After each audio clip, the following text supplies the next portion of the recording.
જો સાંકવો 11મું ચેપ્ટર. પહેલાં તો સાંકવ એટલે શું, પછી એની વિગતવાર આખી ચર્ચા કરવાની છે. પહેલાં ટૂંકમાં એની વ્યાખ્યા આપી દઈએ. સાંકવ કોને કહેવાય? તો સમતલમાં નિશ્ચિત બિંદુ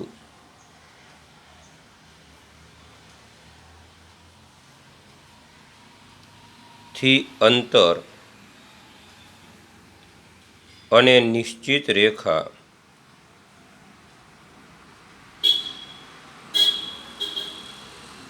થી લંબ અંતરો નો ગુણોત્તર અચળ હોય. અચળ એટલે એક હરખો ગુણોત્તર હોય તેવા તમામ બિંદુઓના ગણને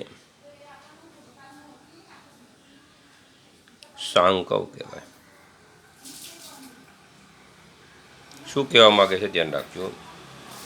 સમતલમાં એકાદી વ્યાખ્યા હું દોરું છું, એકાદી આકૃતિ દોરું છું. આ હું સાંકવ દોરું. આગળ જતા આવશે અને પરવલય કહેવાય. આ નિશ્ચિત બિંદુ એસ આનાથી અંતર અને નિશ્ચિત રેખા એલ આનાથી લંબ અંતર. આ એસપી અને આ પીએમ, આ અંતર ને આ લંબ અંતર, આનો ગુણોત્તર અચળ હોય. અહીં એસપી ભાગ્યા પીએમ, આ ગુણોત્તર અચળ હોય, એને આપણે ઈ કહેશું. તો જુઓ, આ જેટલો ભાગાકાર થાય એટલો જ ભાગાકાર આનો ને આનો થાય. આ બિંદુ, આ અંતર અને આ લંબ અંતર એક જ હરખો ભાગાકાર થાય. આ અંતર અને આ લંબ અંતર એક જ હરખો ભાગાકાર થાય. અંતર અને લંબ અંતર એક હરખું થાય. એસપી ભાગ્યા પીએમ. અહીં નિશ્ચિત બિંદુ એસ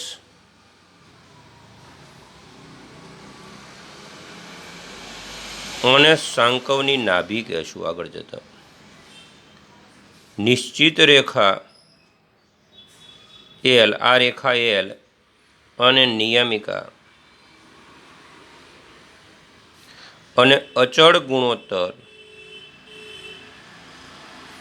ઈ, એને ઉત્કેન્દ્રતા કહેશું. પહેલું, જો આ ભાગાકાર ઈ બરાબર 1 હોય તો આ સાંકવ પરવલય બને.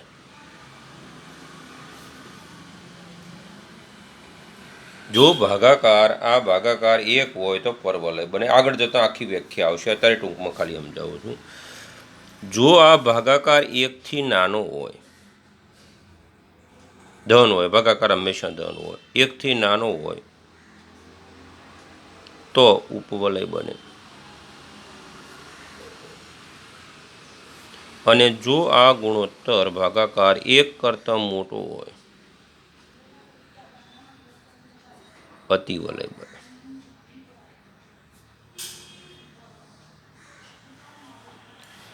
અહીં ઈ બરાબર √2 હોય ભાગાકાર, તો આવા અતિવલયને લંબાતિવલય કહેવાય.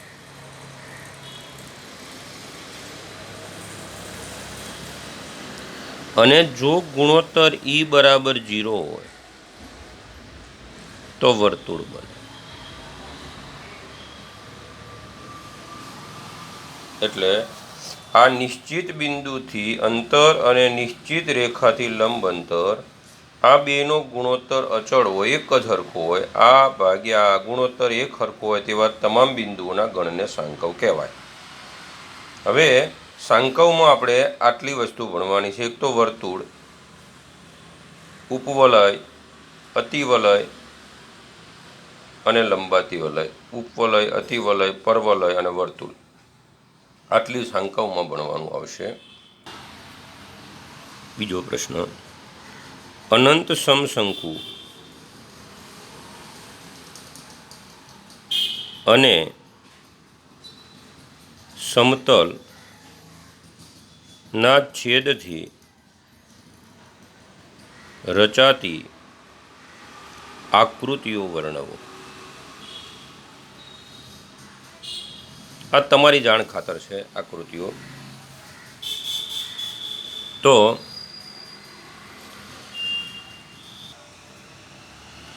જો આપણે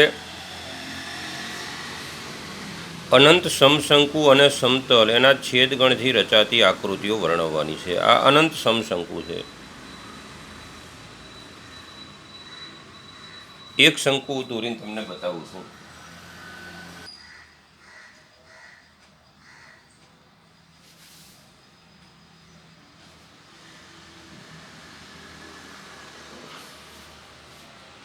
આ એની સર્જક રેખા કહેવાય. આ સર્જક રેખા એને આપણે એલ નામ આપશું. આ શંકુનો અર્ધ શીર્ષકોણ એને આલ્ફા નામ આપીએ. આ એનું શીર્ષ છે. આ શંકુનું શીર્ષ છે.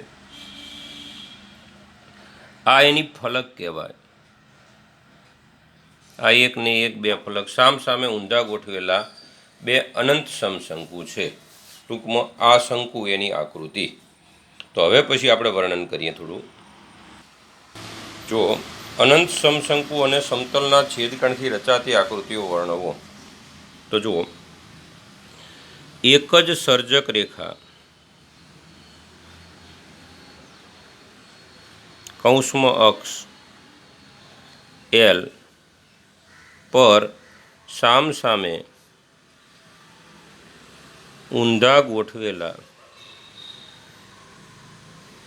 બે અનંત સમશંકુ છે.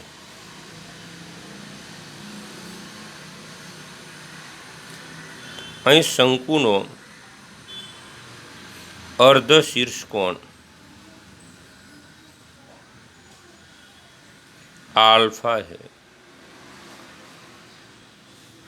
સમતલ અને શંકુની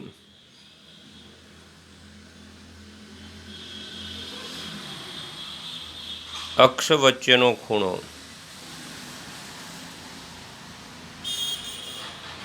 બીટા છે. અહીં સમતલ અને શંકુ અનંત સમશંકુ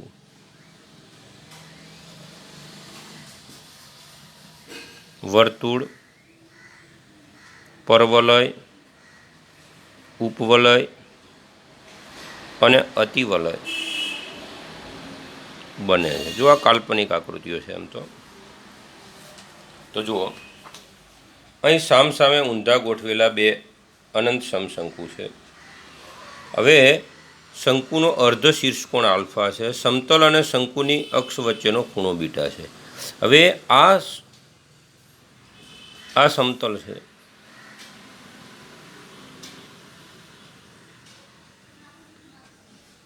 આ ખૂણો બીટા. જો બીટા બરાબર 90 હોય તો સમતલ અને શંકુથી વર્તુળ બને. જો બીટા બરાબર 90 હોય, આ પહેલી આકૃતિ. અહીં બીટા બરાબર 90 હોય તો આ વર્તુળ બને.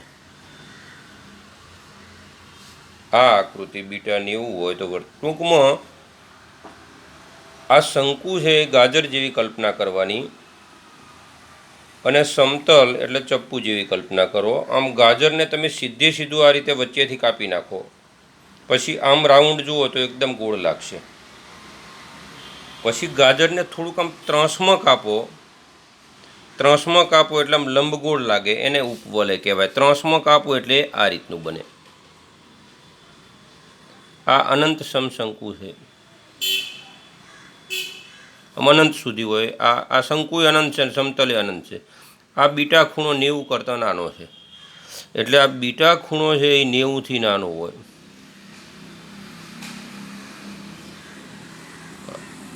આવું હોય તો એ આ રાઉન્ડ આમ લંબગોળ બને અને ઉપવલય કહેવાય.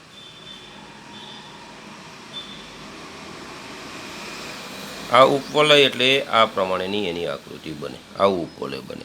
આમાં વર્તુળ એટલે આવી આકૃતિ બને. બીટા π/2 હોય તો વર્તુળ બને. π/2 નાનું હોય તો ઉપવલય બને। આ પહેલું। બીજું, ત્રીજું, જેટલું આ આલ્ફા હતું એટલો જ ખૂણો બીટા હોય। આલ્ફા જેટલો જ ખૂણો બીટા હોય તો સમતલ આ કલ્પના છે, સમતલ અને શંકુના છેદગણથી આ પ્રમાણેની આકૃતિ બને। તો જો આલ્ફા બરાબર બીટા હોય તો પરવલય બને। પરવલય એની આકૃતિ આવી આવશે, આલ્ફા બરાબર બીટા, આ ત્રીજા નંબરનું। અને ચોથું, આ આલ્ફા જે હતો એના કરતાંય બીટા નાનું હોય, બીટા એકદમ નાનો ખૂણો છે, ટૂંકમાં આલ્ફા કરતાંય નાનો ખૂણો આવે, આ અનંત સમશંકુ છે, આ બીટા ખૂણો છે। તો બીટા આલ્ફા કરતાંય નાનો હોય તો અતિવલય બને। અહીં બંને ઉપરે આમ આ અનંત છે એટલે ઉપરે બને અને નીચે આમ પાંખ્યું બને, બે બાજુ બને। તો જે બંને ફલકને છેદે માટે અતિવલયને બે શાખાઓ હોય, એટલે અતિવલયની આકૃતિ તમે દોરો એટલે આવી તમારે બે શાખાઓ દોરવાની રહે। એક આમ ઉપર, આમ અનંત હોય, આ શંકુય અનંત છે અને સમતલે અનંત છે, એટલે આમ આ રીતે બે ક્ષેપ મળે, ઉપર અને નીચે। આવા આપણે 4 ભાગ, આ પૂછાતું નથી, તમારી જાણ ખાતર 4 સમતલ અને શંકુના છેદગણથી 4 આકૃતિઓ બની। આ તમારી જાણ ખાતર લખ્યું, પૂછાતું નથી।